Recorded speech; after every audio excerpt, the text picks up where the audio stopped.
European club ফুটবলে দলবদলের মৌসুমে দল গোছাতে ব্যস্ত হয়ে পড়েছে জয়ান্ট ক্লাবগুলো। কুনহার পর ব্রায়ান এমবিউমোকে দলে ফেরানোর পথে অনেকটা এগিয়ে গেছে ম্যানচেস্টার ইউনাইটেড।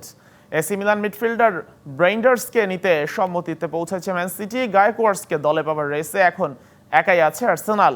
আর আর্জেন্টাইন মিডফিল্ডার মাস্তান্তুনোকে পেতে রেসে নেমেছে পিএসজি আর রিয়াল মাদ্রিদ, যদিও সবশেষ এগিয়েই আছে রিয়াল। চলছে ইউরোপিয়ান দলবদলের বিশেষ মৌসুম। ফিফা ক্লাব বিশ্বকাপ সামনে রেখে 10 দিনের উইন্ডোকে ভালোভাবে কাজে লাগাচ্ছে ক্লাবগুলো। এরই মধ্যে উলভারহ্যাম্পটন থেকে 62.5 মিলিয়ন পাউন্ডে ম্যাথিউস কুনহাকে দলে ভিড়িয়েছে বাজে মৌসুম কাটানো ম্যানচেস্টার ইউনাইটেড। ব্রেন্টফোর্ডের ব্রায়ান এমবিউমোকে দলে নিতেও চলছে কথাবার্তা। এর জন্য রেড ডেভিলদের গুনতে হবে কমপক্ষে 45 মিলিয়ন পাউন্ড। সাথে থাকছে আরও হিসেব নিকেশ।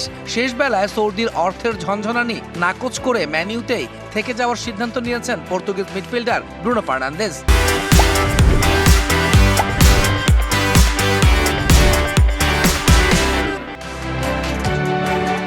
এসি মিলানের মিডফিল্ডার থিয়ানি রেইন্ডার্সকে দলে ফেরানোর প্রক্রিয়ায় অনেকটাই এগিয়ে গেছে ম্যানচেস্টার সিটি।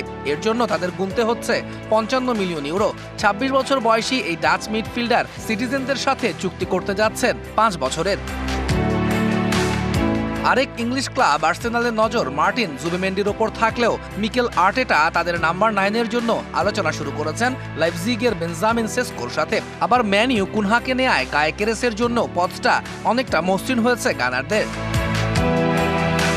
17 বছর বয়সী আর্জেন্টিন মিডফিল্ডার ফ্রাঙ্কো মাস্তান্তুনোকে দলে ফেরাতে রেসে নেমেছে সদ্য চ্যাম্পিয়ন্স লিগের শিরোপা ঘরে তোলা পিএসজি ও স্প্যানিশ জায়ান্ট রিয়াল মাদ্রিদ। এরই মধ্যে তার পরিবারের সাথে কথা বলতে আর্জেন্টিনা গেছে মাদ্রিদের 2 প্রতিনিধি। প্রস্তাব করা হয়েছে 38 মিলিয়ন পাউন্ডের চুক্তি। এদিকে মাস্তান্তুনোকে দলে নিতে সব রকমের চেষ্টাই চালিয়ে যাচ্ছে পিএসজিও। গেল বছরই রিভার প্লেটের তৃতীয় কনিষ্ঠ ফুটবলার হিসেবে মূল দলে জায়গা পেয়েছেন মাস্তান্তুনো, করেছেন 10 গোল। তৌহিদুল ইসলাম, ডিবিসি নিউজ ডেস্ক।